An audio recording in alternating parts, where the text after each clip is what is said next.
Double Back with kentiemac.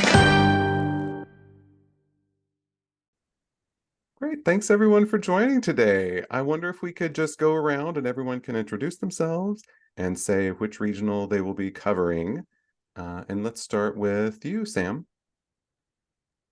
Sure. Hi, everybody. It's Dr. Sam here. Happy to be joining Kent for the second podcast this season. This is like a little interlude to our normal Florida-Bama situation. As I think expected, I will be at the Gainesville Regional, and I will be covering that regional. Great, and Jackie? Hi, I'm Jackie, also two-timer for the season. I will be covering the Cal Regional. And Connor. Hi y'all, I'm Connor, also a two-timer for the season, and I will be live at the Ann Arbor region. Fantastic. And this is kentiemac. I will be covering the Fayetteville Regional from home. Very excited to have all of you on. This has been a dream of mine for a while, to just assemble a panel where each correspondent can follow a regional. So we're on today to do our preview, and then we'll catch back up after regionals and talk about what happened. So before we jump into each individual regional, a few things have happened this week that I thought it would be good for us to catch up on. One topic, of course, it's a good reminder for all of us not to sort of put coaches on pedestals and not to comment on things that we don't know about. You know, I think athletes sometimes that are in these programs don't even know things that happen.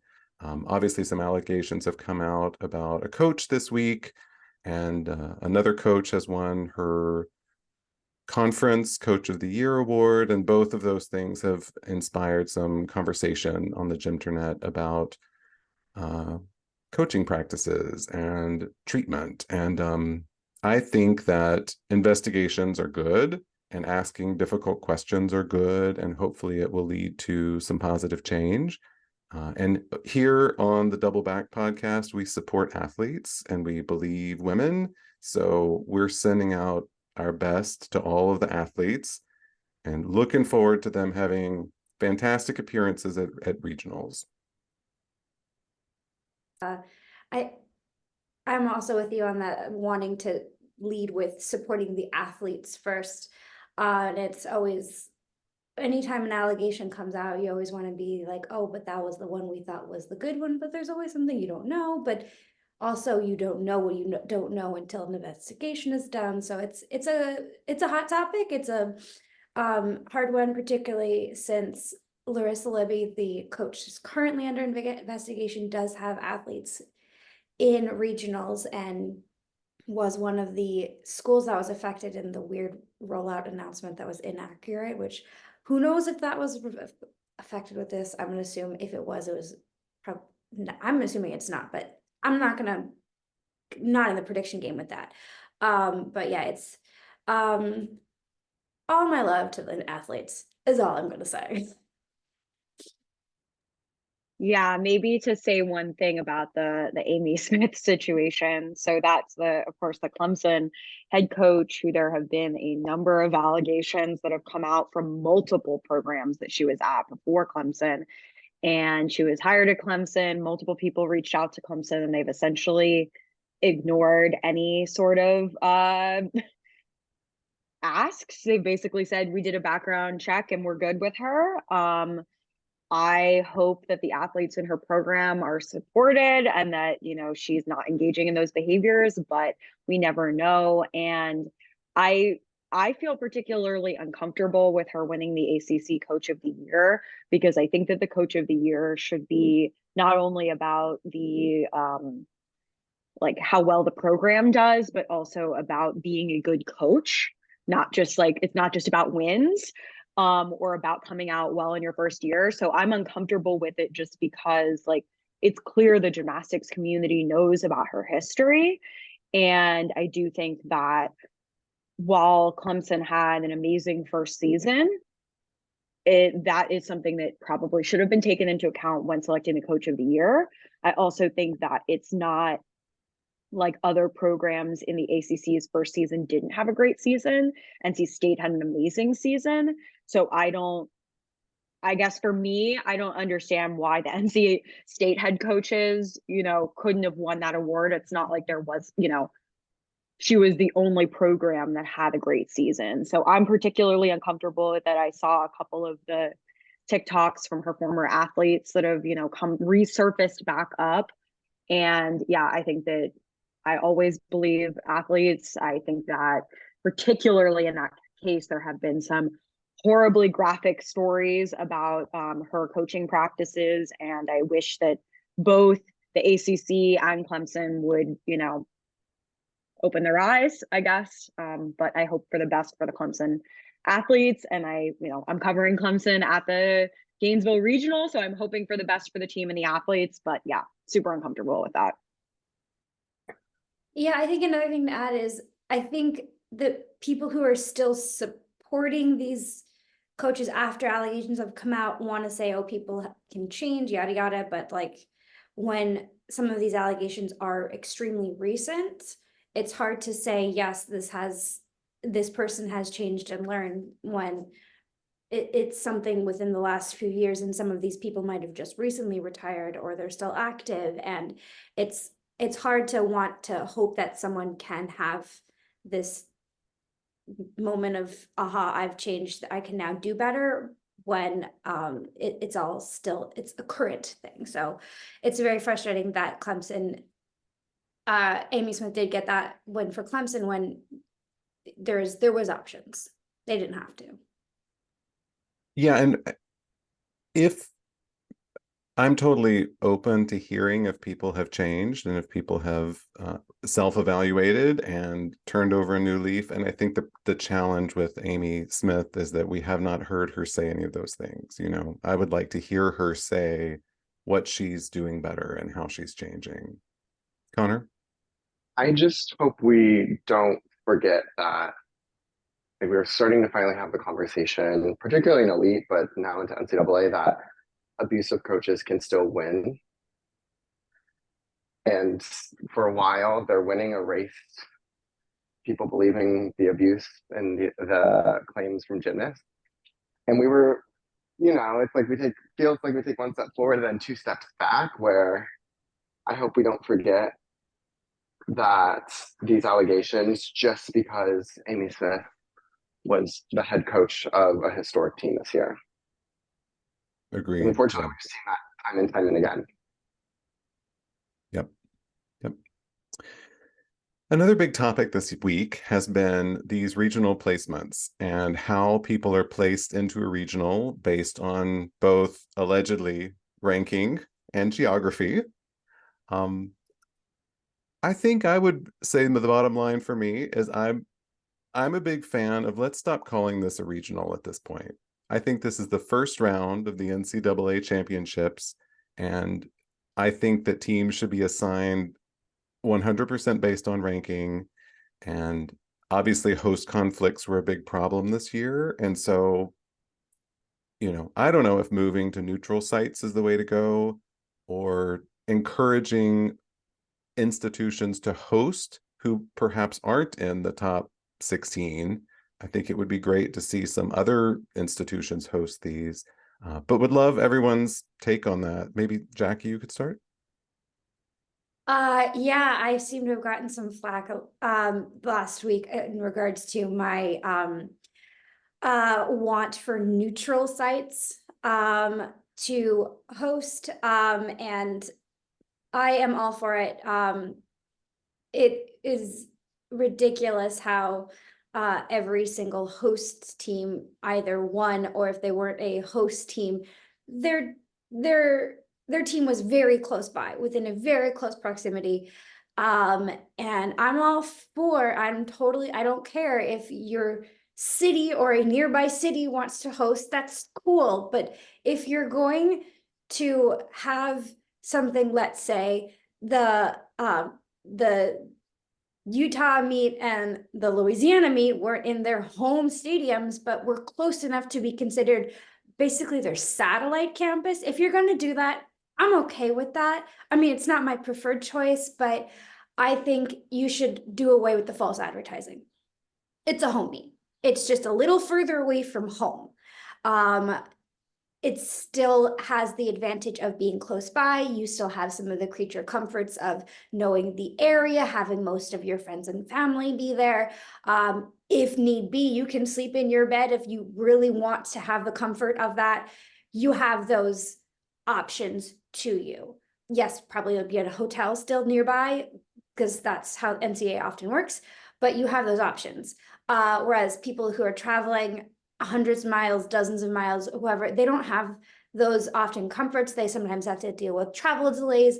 It might annoy like an injury if you're on a plane or a bus for 4 hours. You can like aggravate your back or something, and you're not dealing with that if you're only in the car for 5, 10, 20 minutes. So I would prefer to have as neutral of a site as possible. If not, do not false advertise it as a neutral site, because the Louisiana meet and the Utah meet were not neutral. Yeah, we've seen some really successful neutral site meets. I'm thinking about Big Fives that were in Toledo, Ohio for a few seasons, the Nashville podium meets that happened this year, some St. Louis podium meets that have happened in the past. It feels like it's possible to really pick those places and have true neutral site meets. Connor? Well, I agree with everything Jackie said, but at a base level for regional seedings, like wrong people were selected and told that they were going. So even though the rules and the procedures we have now need to be improved, we can't follow them. Like people are like, not because they're impossible to follow, but people don't know how to follow them. And obviously this is more than an issue of NCAA. If we look at Elite and Leanne Wong in the ball final, like there are, I think when people are like an intern could do better, but like these are full adults who are running national and international scale programs, and NCAA is billions of dollar industry, and we can't follow the rules that are already set first. So like I'm like, yes, let's change some rules, but like if we can't have people who can follow the rules, I don't really trust the people who are in that place to then change the rules and then not be able to follow those rules either. So which is a really pessimistic thing to say, which is virtually saying that there's no solution. But you know, I'm just like frustrated and over it. As you can probably hear the kids screaming in the background. That is also my opinion feelings. Yeah, justice for Brooke Donabedian. But agreed. I'm so glad that those additional athletes were added when they recognized that the wrong tiebreak procedures had been employed. You know, the other thing about this is starting next season, Cal and University of North Carolina are going to be in the same conference. UCLA and Maryland are going to be in the same conference. Let's just acknowledge that there are no regional separations of these teams anymore, and we just need to have neutral site meets where the correctly ranked teams are competing against each other. And want to give you a chance to respond to that, Sam. Yeah, so I would say, as somebody who loves data and numbers and likes things to be like easy and clean cut, I 100% believe and agree with your like proposal of neutral sites, and also like just straight seating, like just give everybody like 1 through 36 is seated exactly as, you know, the numbers would lay out. I think that's the most fair. It lends, and maybe we can, I don't know if we're going to talk about it, but it also does, I guess, lean a little bit into like, what do you actually use to do the seating, whether it's NQS or some sort of new formula or something like that as well. But I'm totally in support of that. I know that programs have raised, I guess, the complication of that in terms of like monies, you know, how do you support that? How do you plan for that? Who hosts that, whatever. But I do think that with NCAA gymnastics rapidly becoming like one of the most watched sports on like national television, they should be able to support a better championship format that supports all of the athletes. I mean, I saw a stat on Twitter this week that basically said that since the new format with 4 regionals, every single seeded host has qualified. which is including both of the number 4 seeds in 2 different years, which was Denver and Oregon State. So every single time that a team has been seeded within the top 16 and has hosted a regional, they've qualified, regardless of where they were seeded. And I mean, a lot of times those are like the top seeds, so sure, but also that does kind of lend me to believe that like there really is a home advantage. And as we get into talking about our specific regionals, and I'm talking about Florida, I think that, like, for instance, at the Florida regional, by numbers, Florida, Utah, Michigan State, even maybe Missouri seem quite well matched. But I personally think that the home advantage for Florida is going to be strong enough that it's not a concern. We'll see what happens, but that is something that, like, when I was asked to choose who I think is going to make it through what rounds, that is something I took into account, that they have a home advantage versus away and versus being across the country. So I think that normalizing all of that out would be super helpful. But I also totally agree with what Connor said, that like we can't even follow the rules that we have. So like maybe we should like figure that out first. But maybe the last thing I'll say is that last year I went to the Pitt Regional. So that was when Pittsburgh hosted. They didn't qualify at all as a team. They had 1 or 2 individuals, but they hosted a great regional. It was in their like arena as opposed to just one of their like smaller facilities. They did a really good job. Everybody was like very well supported in terms of the teams. Like because Florida was there, I had an opportunity to like sort of go downstairs and see the floor, and everything was super well done. So I also don't see why there couldn't be like opportunities for teams that are not in the top 16 or to host a regional as well. Yeah, I wonder moving forward if there could even just be a rule that 2 can be regular top 16 teams and the other 2 could be teams that are regularly out of the top 16. I mean, teams can improve, but it would help alleviate some of these host concerns. I'm glad you brought up NQS. With this season being 1 week longer, some of the teams have competed 12 or 13 times, and they're only counting 5 towards qualifying to nationals, 6 with the highest score dropped. I wonder if there's not a way to improve from both sides. Maybe teams compete less and you count more of the scores. I don't think there's any reason for people who, have to take rest weeks or have to come up with creative ways to recover from all the pounding on their joints to be competing 12 or 13 times a season if only 5 or 6 of the scores are going to count. Maybe we could have a season where teams are limited to competing 8 or 10 times. Maybe teams could compete every other weekend, so we're not scrambling to try to watch 40 different meets over the weekend, but we could watch 20 meets every weekend. And then really just having a greater portion of the scores that they get throughout the season count towards postseason. The one thing about that, that I think, Jackie, you're talking about neutral sites for like postseason. Teams like LSU and Utah have really cracked the code for quote unquote neutral sites during season. So like the best of Utah meet, whichever meet that Utah does or LSU does, that's like 30 minutes away. And so those still count as away meets, which is crucial for NQS, but they're still able to pack arenas 20 minutes away. And if that counts towards NQS too, and it becomes just more weighted with, I'm not saying teams should compete just as much, but I think the question about like neutral sites and counting as away for during the season becomes just more important to consider.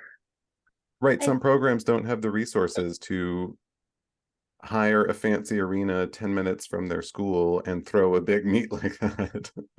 Jackie? Yeah, sorry, that was like, I think part of my like spiel that I was trying to go in on that. I think even in regular season, if they're counting it as a neutral site, it can't be within us. I think the NCAA needs to change the definition of what they're counting a neutral site as. I don't think Utah should be able to count that arena as an away meet because they competed there about as many times as they competed in their own home arena. It is their away from home arena. They feel comfortable there. They're used to it. And it's not fair to the rest of the teams that don't have the resources to count those high scoring away meets because they were close to home. Yeah, agreed. For me, it's really about the number of counting scores. I don't necessarily have an opinion on whether there should be more or less meets. And I kind of like that teams are able to choose how many meets that they want to have in a season. You know, some teams have less versus some teams have more. Like, for instance, Florida only competes once a weekend, but there are a number of other schools that have competed twice a weekend multiple times. And I think there's some strategy to that too, because especially if you're planning for postseason, learning to compete twice in a weekend can be helpful. But I definitely think that having an NQS that only counts for, you know, basically 5 scores from the entire season really doesn't represent how well the teams do. And I'm toying back and forth because there was a lot of conversation about this on Twitter this week, because actually Florida assistant coach Owen Field like started a sort of thing by posting like what were the averages, like what would the seeding have been if we had done this. And I saw some people going back and forth about whether, you know, an average with dropping the high and the low, or a straight average, or like an average of however many scores or whatever. I like that we take into account the away scores, because there are some schools that you look at and you see that their home scores are way higher than their away scores. And I like that part of it is factored into the equation. So I do think that there has to be some sort of weighting for away scores, some sort of number of away scores that you have to count. I also like that you get, like, if you have one really, really bad meet, like for instance, like Stanford's first meet was like really, really horrible, and they had to count like a 7 or something like that. And like, would not want a team to have to count that. And it doesn't really represent like their actual team, you know, ability. And I also like the idea of not counting like that crazy Tennessee meet. Like, I think we all kind of like let it fester away because we knew it was going to be the drop score for all those teams. And we were like, whatever, okay, Ball State got the 198 first. That's very weird, but like, it's fine. But I definitely think that we need to count more scores, whether that's through straight average, through some new formula. But too many teams are able to end up too bunched just based on the fact that they're only counting like some of them a third of the season. So yeah, I don't have a good answer, but I think that somebody could come up with a really good answer that would give a sort of more level playing field and a more clean version of each of the team's capabilities. I think at the end of the day, we ended up with the right, 36 teams, and it was pretty clean cut this year, to be honest. But yeah, I don't like that. I don't like both what Jackie was talking about with the Maverick Center meets, that those count as away meets. Like, I agree, that's like a home podium meet. That's not an away meet. But also that, like, yeah, you're not counting more than half of your season for most teams. Yeah, like you say, Sam, it creates bunching amongst the teams. And I think as we get into each of the regionals and we start looking at the individual qualifiers, it creates terrible bunching amongst the individuals. There are many, many individuals that are tied, dead even tied, 6 or 8 with the exact same NQS. And if more scores were counted, I think there's a great likelihood we wouldn't see as many ties. But when you only count 5, these 9905s and 9935s, everyone's got them. It's really hard when these extensive tiebreaker rules have to be employed, sometimes successfully and sometimes not, because the NQSs are just so bunched. Final quick hot take before we move into the regional previews, and I'm curious what each of you think about this. My hot take is I don't think we should have 36 teams going to the first round of NCAAs anymore. I think this is a relic of the past when we used to have 6 regionals, and obviously the coaches don't want to move from a regularly qualifying to regionals team and that 32 to 36 to a team that doesn't qualify anymore. But if we're sticking to the 4 post format, this really should be 32 teams, and it would make the meets a lot more compact. It seems ridiculous that we're hanging on to this relic and creating these play-ins, which I think optimistically was supposed to give more attention and a marquee value to those two teams. But I don't think in the first few seasons of this, we've seen that that's really happened. So my hot take is, let's start with 32 in the first round of the NCAA championships. Would love to hear everyone's take on that. Jackie? I wouldn't be opposed to your idea of lessening the number. My main take is that if you're only going to have 4 regional sites, schedule it so we're not all watching the same ones at the same time. There's maybe 1 or 2 that aren't overlapping, and that's not okay, particularly from 4 regions of the country. If you want to give more spotlight to more of the teams, get together, create a schedule so we can plan it out more for those of us who want to watch from TV. We can try and watch more of them. You don't want to, it's not ideal having 4 screens up at once trying to watch 3 different things, and you're missing some of your favorite gymnasts because you were looking over here, you blinked. It's not ideal. Also, when on your note of having too many teams and too few sites, it's causing the early sessions, not just the play-in sessions, but the semis 1, no one's watching those. They're either at school, they're at work. It's in the middle of the day, and it's not just that they can't pack the arenas, no one can watch it from home either, and it's not ideal. That's why I think even if you want to keep that same 36, we can get together and spread it out more over the course of a week or over various time slots. It's just very frustrating for the athletes and the fans. Yeah, good point. Sam? Yeah, I was trying to think about what my hot take was, because I think that we stole my hot take in the actual discussion, which is neutral sites for first round, has always been my hot take, I feel like. But I think that, yeah, maybe I'll just keep that, because it is I feel like still a hot take with the gym internet is like, I think that we should have like, honestly, I think we should just have like 4 set locations that it always is, and then that's what it always is. Kind of like how we always know that nationals, like, 4 years out, we know it's going to be in Fort Worth or whatever. Like, I think there should just be 4 locations, and that's like what it is, every year, and we can just, sort accordingly. I would agree with your comment, Kent, about the play-ins, because like Jackie said, the play-ins, while they may have been for more marquee value for those teams, they're like Wednesday in the middle of the day. Like, who is getting more marquee value for a meet between 2 lower seeded teams that's happening Wednesday in the middle of the day?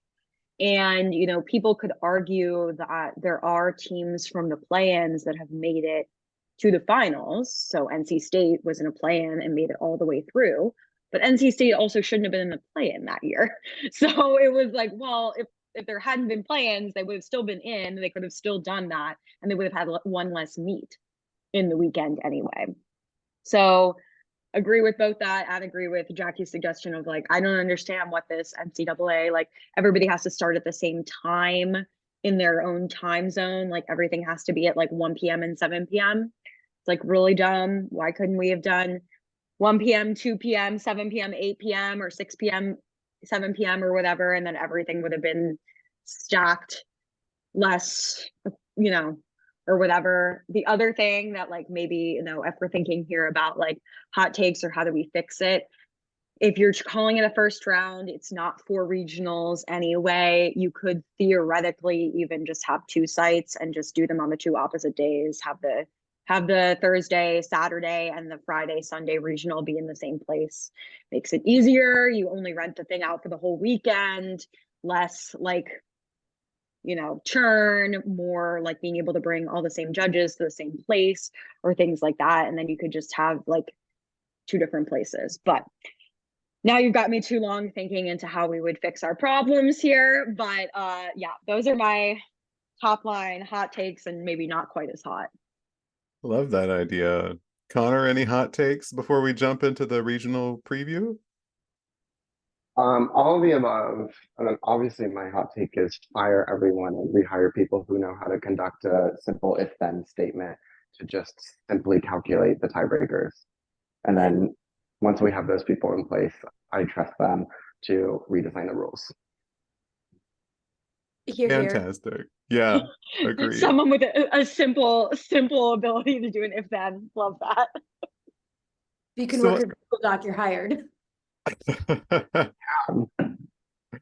So I floated out 5 questions for each regional, and I wonder if we can just run through those. The first question, which team will win the play-in in your regional?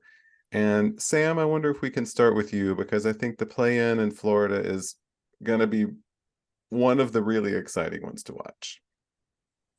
Yeah, so my play-in is Clemson versus Iowa State. And I think by the numbers and by my perspective, I think that Clemson comes out on top pretty well. They've scored well over 196 away multiple times. Iowa State has, capped more in like the low 196s. It hasn't been able to even hit 197 really this season. So I think by the numbers, Clemson comes out on top. But I do think that there is sort of a wild card that Clemson kind of has an inconsistency problem. So sometimes there's like a beam implosion or a bar explosion that happens. So I think it will be interesting, but I still take Clemson over Iowa State. How about you, Jackie? So I have Southern Utah versus San Jose. On paper, Southern Utah is has, I would say, the slight advantage. They have a higher high for the season. Their averages are about the same, so that is why I'm actually going to be leaning in towards the home court advantage and saying San Jose will get the upset. They are not at all far from home. When they are doing well, they do amazing. They have some really great individualists who, if they don't make it, will also go on as individualists. But I have faith they'll pull up the upset because I think on paper they're also fairly evenly matched. So I'm giving the home court advantage to San Jose. Terrific. And Connor? So in my plan in the Ann Arbor Regional, I have Illinois versus Ball State. And I am leaning towards Ball State, which by the NQS is an upset. But I think we've seen this year that more judges are willing to go bigger for Ball State if they show up than for Illinois. And not just the Tennessee Classic, but I went to one of the George Washington meets and it was a dual meet versus Ball State. And 2 or 3 gymnasts at Ball State got 10s from one judge. So no one got a 10, but I think Suki got a 9.75. Megan Teeter got a 10 and then a 9.9 from a judge on bars, and I think one other routine. And I quickly looked at, I just remember that meet when I was looking at this plan and checked the scores for Illinois, and there just weren't as many judges who were willing to go big for Illinois. So I think that's why I'm kind of leaning towards Ball State, assuming they both show up and do their best. I think Ball State just has more gymnastics that the judges would be able to go a little bit higher. I love that we're already predicting some upsets in the play-ins. Because for Fayetteville, which is the regional that I'm looking at, I'm also predicting an upset. Boise State is ranked very, very slightly. It's about a half a tenth ahead of BYU. Boise State lost Courtney Blackson a couple of weeks ago. Since losing Courtney, some kind of lower leg injury, and I don't think we've heard for sure if it's season ending or not. Their scores have been going down a little bit. They haven't quite hit those 197s like they were hitting before when they had Courtney. And although Boise State's ahead of BYU slightly in NQS, BYU's average and high are a little bit ahead of Boise State. So I'm calling BYU for the upset in the Fayetteville region. But when we get to individuals, I've got some high hopes for some of the Boise State individuals. So the second question, which 4 teams are making the regional final in your region? And I'd love to start with Connor on this one because I think that there's going to be an interesting competition to make the regional final in Ann Arbor. I think so. So I have Alabama making it. I have Michigan making it. Between North Carolina State and Ohio State, I lean towards Ohio State. And then a small little upstart team called Oklahoma University. I don't know if you heard of them.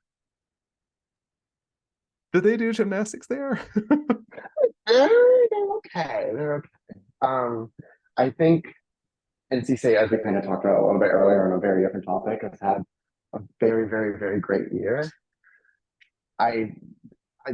One of the fun things about the play-ins and then having the number 1 regional seed is without host conflicts. There's like the 8 versus 9, the 16 versus 17. So I get the 16 versus 17, and NC State and Ohio State have both done very well, but Ohio State to me is just a little bit more consistent, a little cleaner in the gymnastics. I think even though the ACC isn't the SEC geographically, it's basically the SEC, and some of the scoring there, as we've seen, is favorable compared to what Ohio State has received this year. And I just think Ohio State has had a very good trend this year of maintaining steadiness and an upward trajectory that I don't think is going to stop in the first round. Yeah, I think that battle between NC State and Ohio State is going to be very exciting. The razor thin margin between those 2 teams. In Fayetteville, this is the 2 and 7 and 10 and 15 seeds. The next highest ranked team is 18. So I think the biggest potential upset would be if Oregon State can get past Minnesota in the early session. However, I'm going pretty straight down the rankings on this one. I think Kentucky and Arkansas from their session are going to make the regional finals. And I think LSU and Minnesota are going to make theirs. I've been so impressed with Minnesota this season. Of course, they have the one megastar in Maya Houghton, but everybody else is just steady Eddie, great on a couple of events. And they put together some really beautiful performances and huge scores this season. I'm so impressed with this team. I think they're going to pull it out and make regional finals from Fayetteville. Sam? Yeah, I'll follow you up with being a little bit boring. The Gainesville regional, I think that the real battle will be in the regional final. But given that the next seeded team after the top 4 is Georgia in 20th, I think that it's likely, and my perspective is that it will go straight through for the seeding, that Utah and Michigan State will make it out of the afternoon session over Towson and Maryland, who really haven't been able to hit those high, 195, 197s that are needed. And then in the afternoon, or in the evening, it'll be Florida and Missouri. The one possible upset there is, as I said, Georgia is in 20th. I personally, maybe this is my bias as a Florida fan, I don't see Georgia being able to put it all together at regionals to knock somebody off, but it is certainly possible. And I think that that would be the most likely candidate. But they have to make it through Beam where they start, and then they end on bars. So it is a tough challenge for Georgia to pick off what would likely be Missouri. But I think we'll get to it next. Florida will be the most interesting for me from the finals perspective. Yeah, you're right. The talent is certainly there for Georgia. I think we just haven't seen the consistency across the board and the strong lineups 1 through 6 this season to give us a lot of confidence that an upset's going to happen. But like we said earlier, there's so much talent right now. It's going to be who hits on the day, I think, in a lot of these. So Jackie, how do things look for the Cal Regional? For the first session, I think it'll probably go by numbers, with Denver and UCLA going through. Arizona does have some good scores and a decent high. So if UCLA does have a slip up, they are right there with them. Washington, I think, has some individuals that might be a later threat, but I think by numbers, Denver and UCLA will be making it out of the afternoon session. The fun for me comes in the evening session, where I will once again be predicting a local upset. I think it's going to be Cal, obviously going through. They're number 3 in the country right now. They got home court advantage, but I think Stanford is going to pull ahead of Auburn. They had a very slow start to the year. They had a lot of recent injury returns. They're also very local. So I think it's going to be Cal and Stanford making it out of the evening session. Obviously, Auburn's great. They have they're both Auburn and Stanford, I think, are starting on what can be considered their best events. So I guess it all, whatever happens afterwards is what it is. But I think it's Stanford and Cal. I love it. So now we've got 2 upsets predicted for the regional finals. So question number 3, which 2 teams will advance to the NCAAs? I'd love to start with you, Jackie, because I think the Cal regional is going to be one of the really hot ones to watch. Which 2 are going through? This literally pains me to make these predictions because these are some of my favorite teams.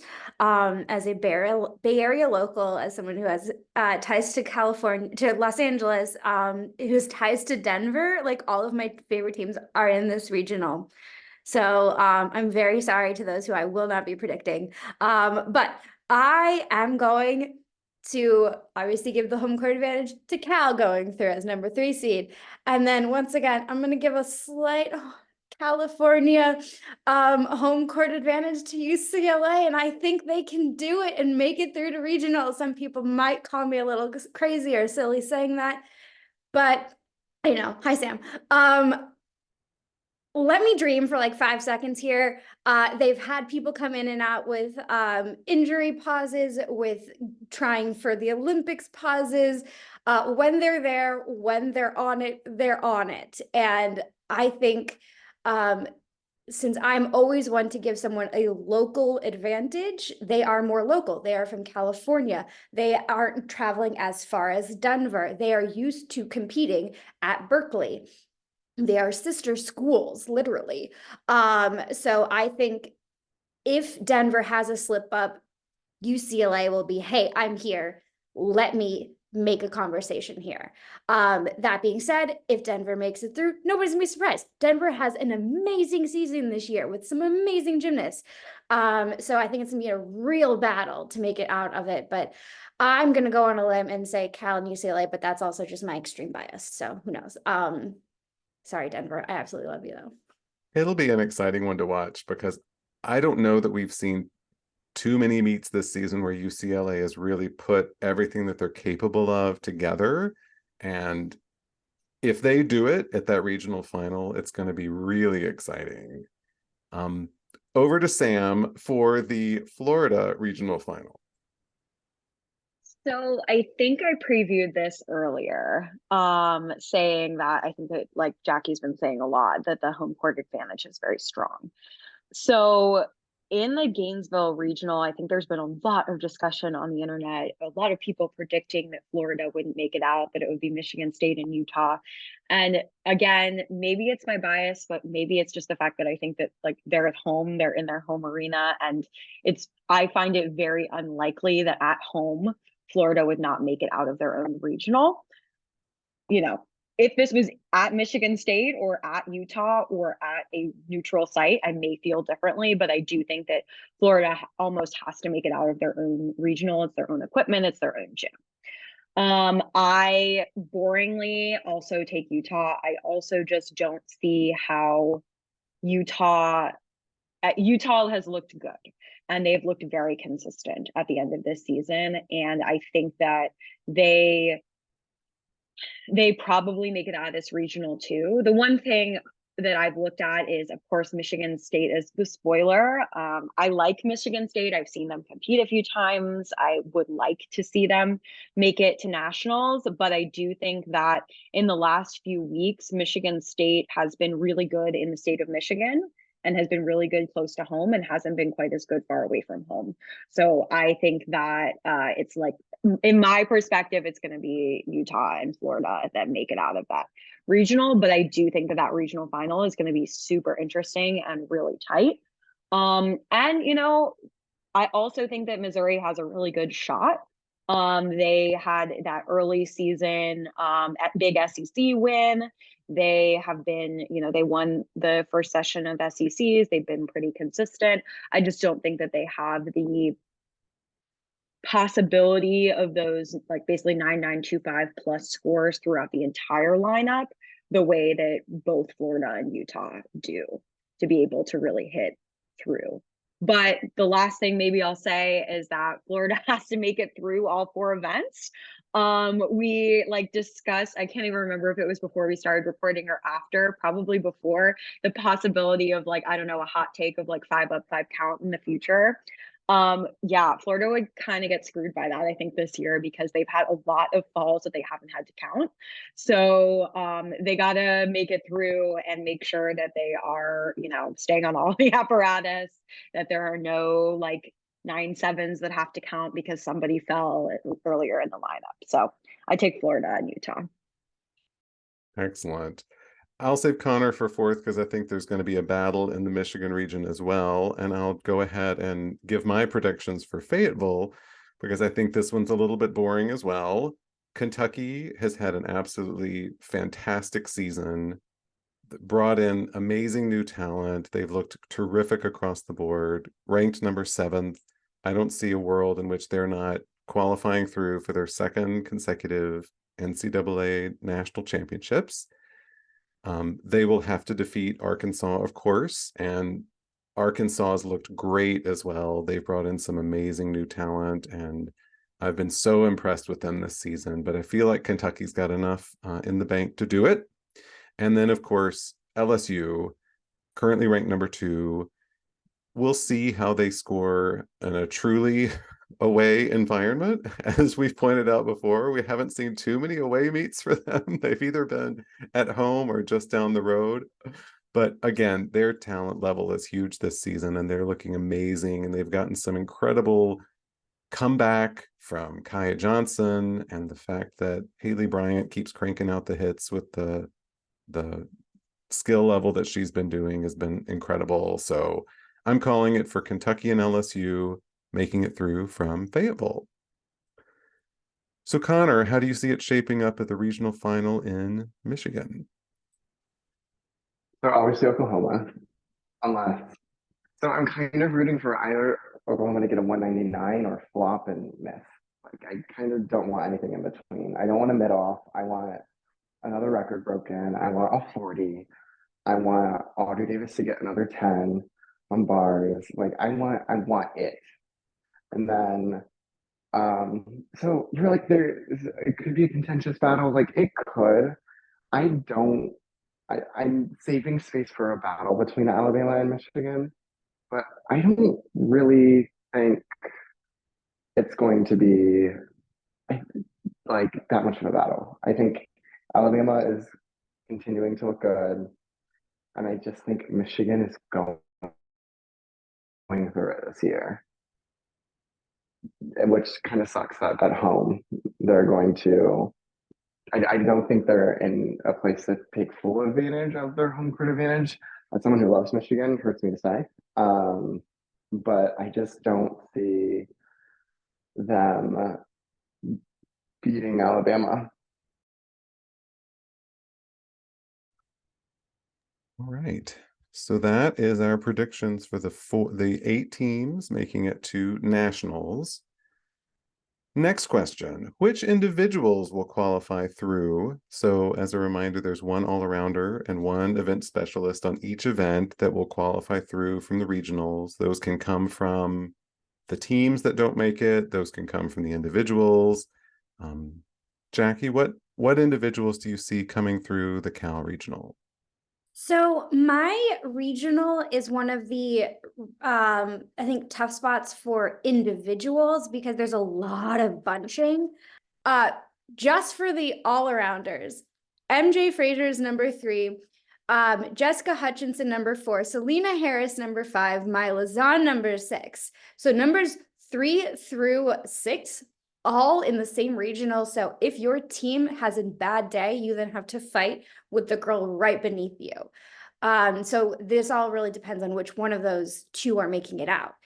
If, as I predicted, UCLA does come in with the upset and makes it out, I think then the next defaulted all-arounder would be Jessica Hutchinson. She's had a phenomenal year, all 4.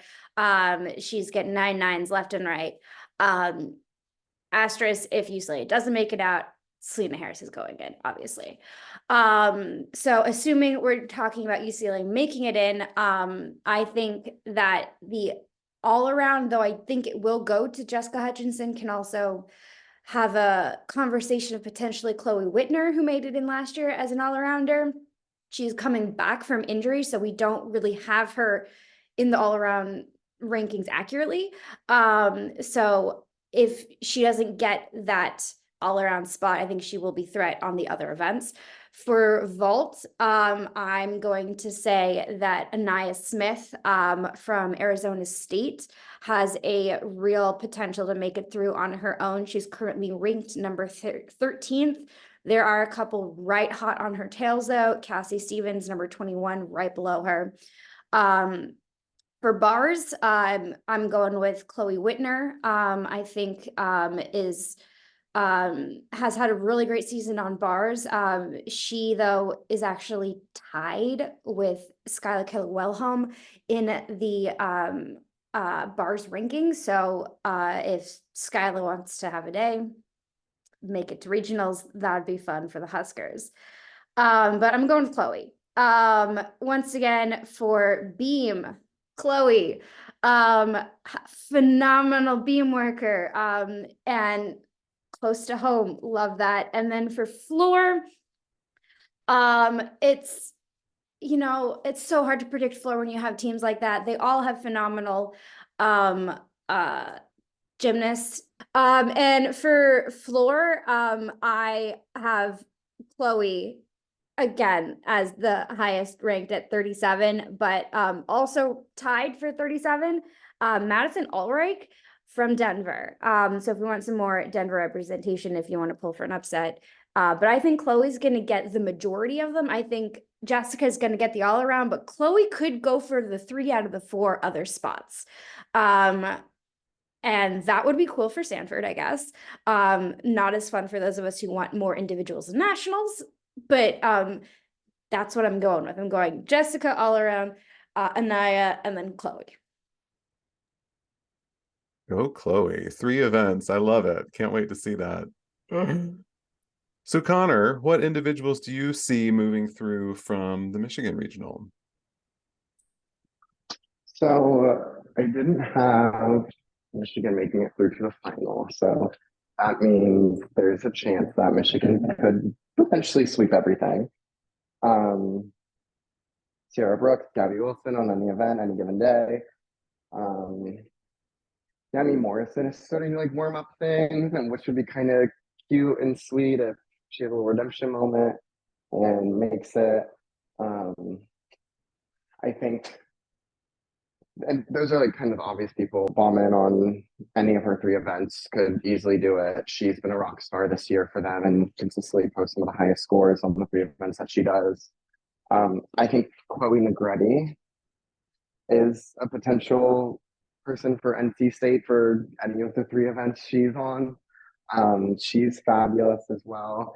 Emily Shepard from NC State as well. If she has a good day and then everything works out in her favor, we could have things, folks there. Ball State gymnasts on vault, bars, and Suki kind of on floor, again, depending on her day, but especially vault and bars.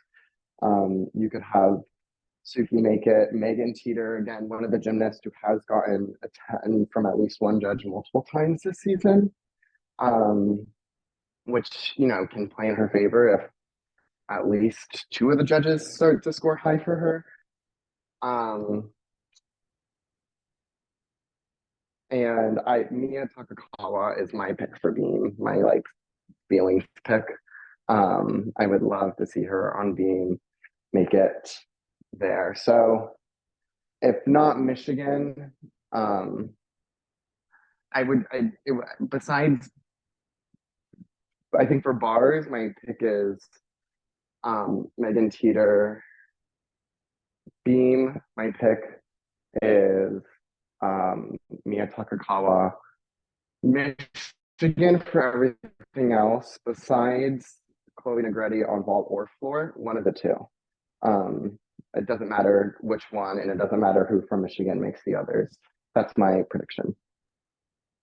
I love it. I think you're right. I think we're going to see a lot of maize and blue in the individual qualifiers if they don't make it as a team.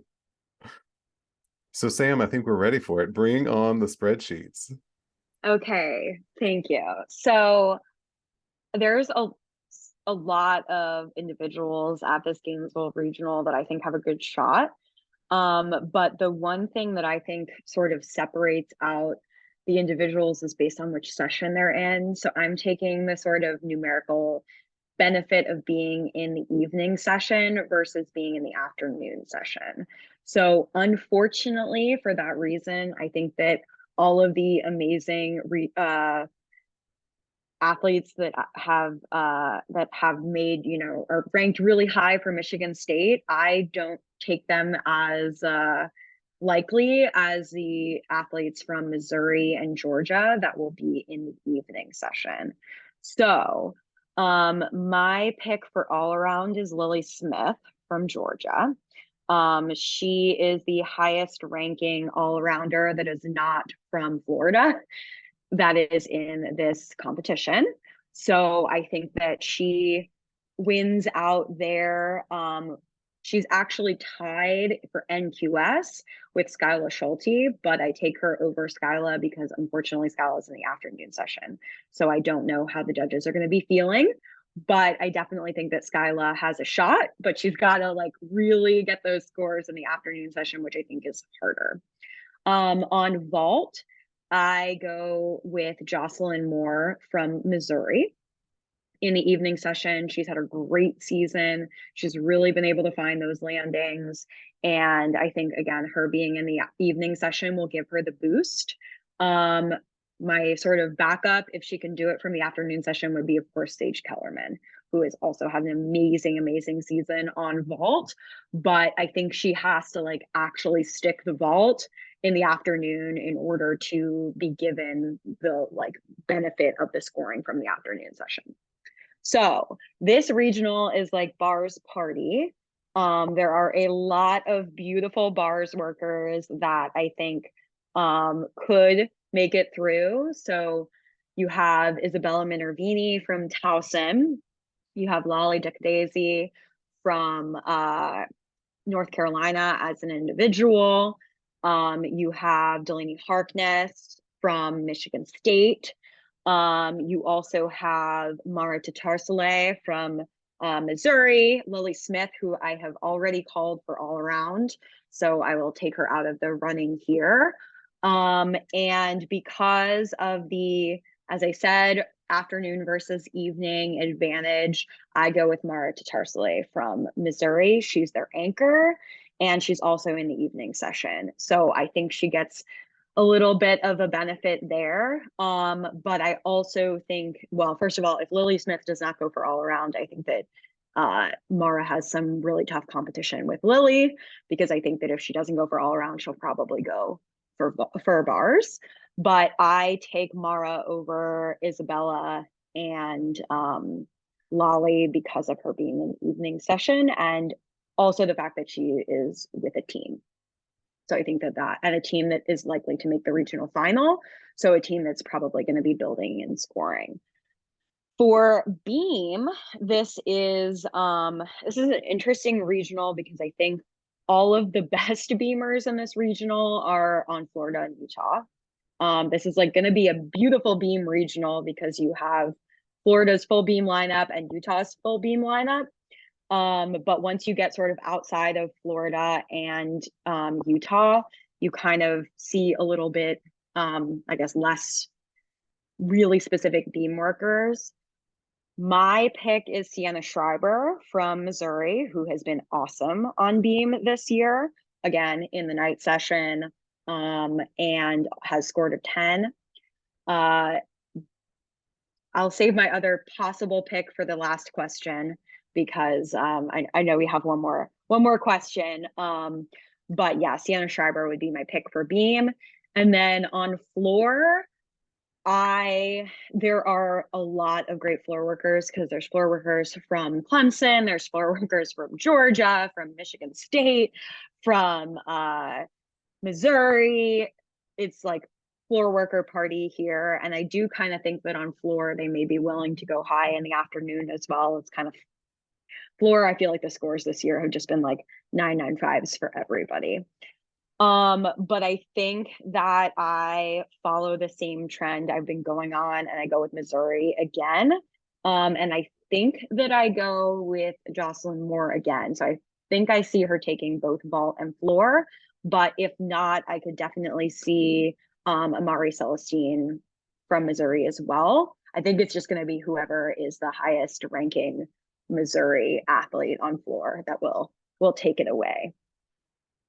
But my sleeper pick, who I don't think can do it because she's in the afternoon and because she's not with a team, is Julia Bedell from Brown, whose routine that I totally love. So I'm super excited to see it. But she would be like my shock pick from the afternoon. It looked like Jackie wasn't totally jiving with your afternoon versus evening strategy until you got to Mara Tatarsely, and then she was on board. No, that whole conversation actually reminded me that I totally skipped over one of the gymnasts that I thought has a real shot as making as an individualist, but she is in the afternoon session, so it's maybe fair that I did skip over. Addendum, I think from the Cal Regional, Riley Mundell has a real shot of making it for bars. She's ranked number 22nd, which is higher than Chloe, but Riley, Chloe, or even Madison Ulrich all have the possibility of making it for bars because they're all in that tight little clump group.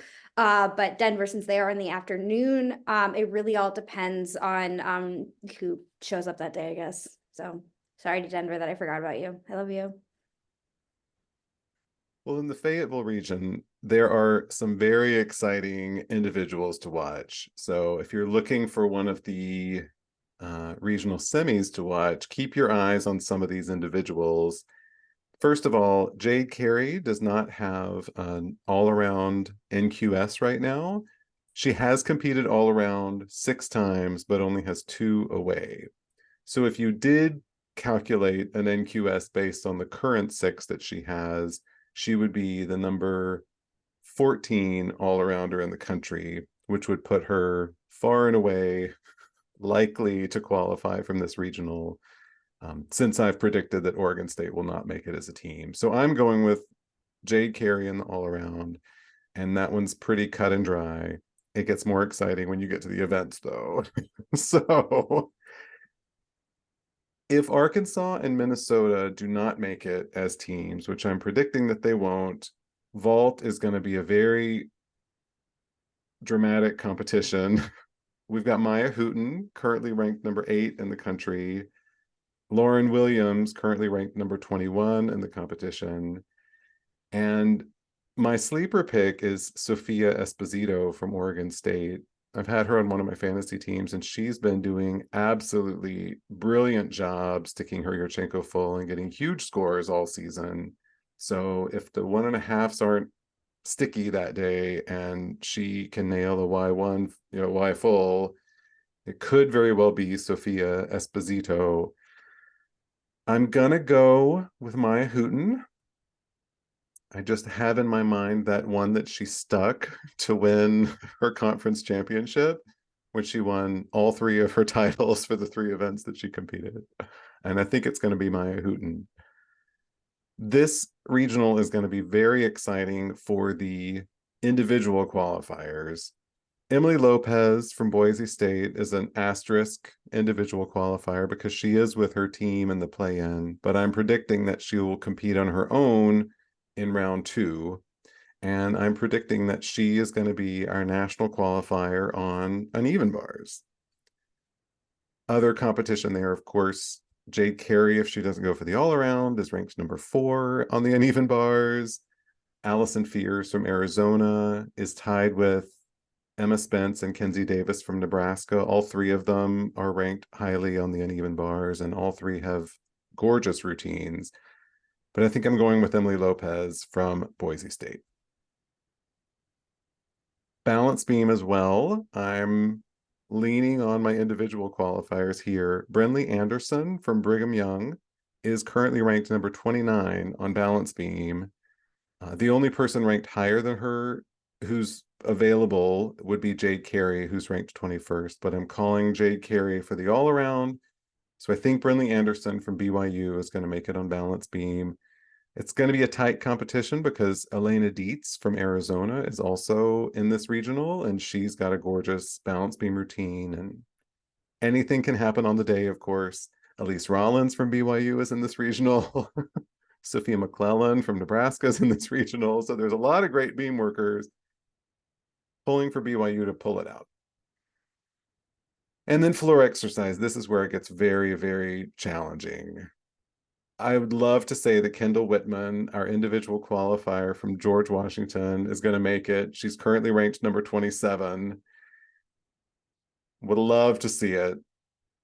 The scary part is that there are 3 individuals ranked higher than her who could be a possibility as well. And that's Maya Hooten, currently number 2 in the country on floor. And then from Arkansas, Frankie Price and Lauren Williams are ranked number 14 and number 20. So just like a couple of the other regionals, I think this is going to be a big floor party. It's going to be who has the stickiest feet and can minimize all those deductions on the day.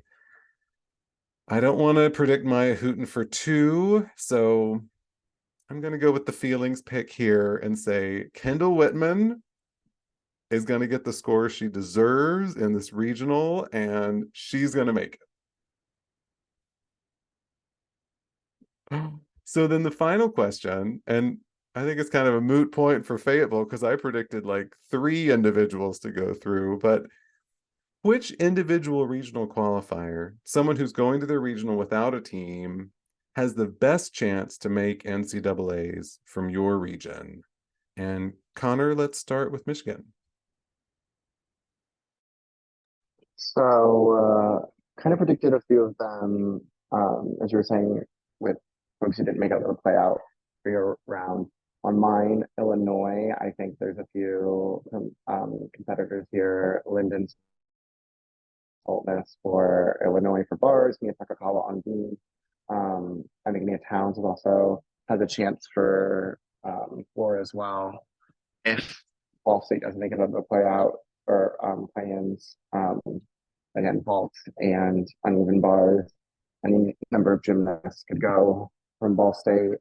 Jordan Ewing has been a star for Pittsburgh this year, which could be really fabulous. And then my personal feelings pick and feelings follow since she started NCAA was Raisa Boris, who has seemingly found her stride a little bit more this year in the all-around and is another gymnast too. I wish for an upward trend throughout the season, especially as we get to postseason, and she has done exactly that.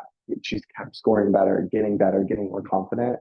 And I think if she continues that, she could post a real challenge to Peyton Murphy in the all-around. A nice little Eastern versus Western Michigan rivalry, which would be fun to have at the Michigan Regional.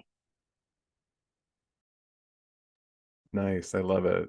Sam, how about for the Florida Regional? So I didn't predict any of the individuals from individual qualification winning the spots.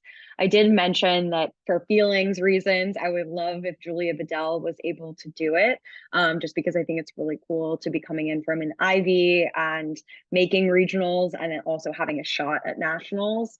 I also just have seen her compete before, and I really like her. But I'm gonna break my night afternoon guess here because I actually on beam, because I don't think that there is many sort of standout beamers in the night session that outside of Florida and Lily Smith, who I've already called for the all around, and Sienna Schreiber, who I've called for the spot. I am going to say that my individual who could possibly get a spot is Sid Morris on beam, going after the from LIU, going after the Maryland beam lineup. So Maddie Komorowski and Josephine Kogler and the Maryland beam lineup, they're both really great. They've both scored 9 9s so far this season, more than once. So I could see if both of them go, 9 9-ish, having Sid go after Josephine and do what they're capable of. I could definitely see them, hitting a 9 9-5 in that session and being able to, make it out. I don't necessarily think it's the most likely thing to happen, but out of the individuals in this session, I think that they have the best shot because there are a lot of really, really great bars workers from teams. I think being with the team gives you that bump. And I also, the other all-arounders in this session, I don't think have as good a shot. So I'm gonna call the most likely being Sid Morris on beam if they can do their best routine. Hike jump truther right there. Those Exactly. pike jumps. I freaking love that pike jump so much. Exactly. Oh. All right, Jackie, how about the Cal Regional? So I initially didn't predict any of the individuals not with teams going through because it's going to be a crazy fight between those top 3 teams who's making out, and whoever doesn't is going to have a lot of the individuals going through, even though I also did predict Chloe Winter from Stanford going through, and they're not necessarily top 3, but I would argue top 4. But they're also an amazing team. That being said, I think there are some amazing individuals in this group. This particular regional, I think, has a very interesting mix of actually being a local regional for a lot of teams, a lot of Bay Area or Northern California, just generally California teams, as well as some random teams from Iowa and Alabama. So that's weird. But that being said, the Iowa gymnasts, I think, are at a slight disadvantage for a few reasons. One, being far away. 2, they're going through a weird situation with whatever's happening with their coach. If they're able to put that aside, they have shown to prove themselves as being amazing gymnasts. Karina Munoz, in the all-around, when she's on, can show up to any event, particularly floor, I think. And then one of my all-time faves, Ilka Juk, for beam. If she can hit, watch out. Her beam is so unique, so beautiful, but once again, they're going through whatever that is that their whole team is going through. They're coming from far away, and I believe they are in the afternoon session. For other beamers that I think that have a decent shot if they if their team doesn't make it out of the play-ins, Ellie, sorry if I pronounced this wrong, Ellie Cacciola from Southern Utah. If she goes through as an individualist on beam, she will be at the end of the Cal beam lineup, which is where you want to be as an individualist. Cal has phenomenal beam, and so does Ellie. So I think if San Jose doesn't make it through and she does, I think she can fight for that individual spot. One of my other local faves, Jada Missouri, with San Jose State, is coming at the end of Auburn's floor lineup. Auburn also has an amazing floor lineup, so she's had an amazing career really on floor. San Jose will very much miss her when she leaves, and I think having her at the end of that lineup can be really do good things. So those are, I think, the ones out. Oh, and then also Kiana Abrams on floor, another Northern California team, UC Davis. She's at the end of the UCLA floor lineup, and we all know UCLA knows how to throw a flow party. So if you're coming at the end of that party, you're kind of probably riding a high of, oh, that's fun, let me try this. So she, I think, has a decent shot of riding their coattails on that one. Not that she needs their coattails. But if there's any upsets, I think those are the ones that I would call for. Maggie, once again, I'm going to pronounce this last name wrong, Slife from Air Force is in as an all-arounder, but she, I think, more excels on bars. So if she slides through, I think it would be for bars. She's still a freshman. I think maybe next year could be a year, because this is a really tough regional for individualists. But if you want to look out for other individuals, she is one to look out on. Amazing. And just a shout out to a couple of the other outstanding individuals from the Fayetteville Regional. Luciana Alvarado Reed from Central Michigan will be competing as an all-around in this regional. Anissa Alvarado from BYU is a phenomenal uneven bars worker, as is Alyssa Al-Ashari from Northern Illinois. They will both be competing in this regional. But I think I'll still give my greatest likelihood to Emily Lopez, if she's competing as an individual from Boise State on bars, and Kendall Whitman from George Washington on floor. So thanks y'all for joining for this preview. I look forward to getting together at the end of next weekend and seeing how we did, what were the storylines that we weren't expecting, who were the upsets. Can't wait to do it again. So thank you all so much. Good talking to you. Thanks for having us, Kent.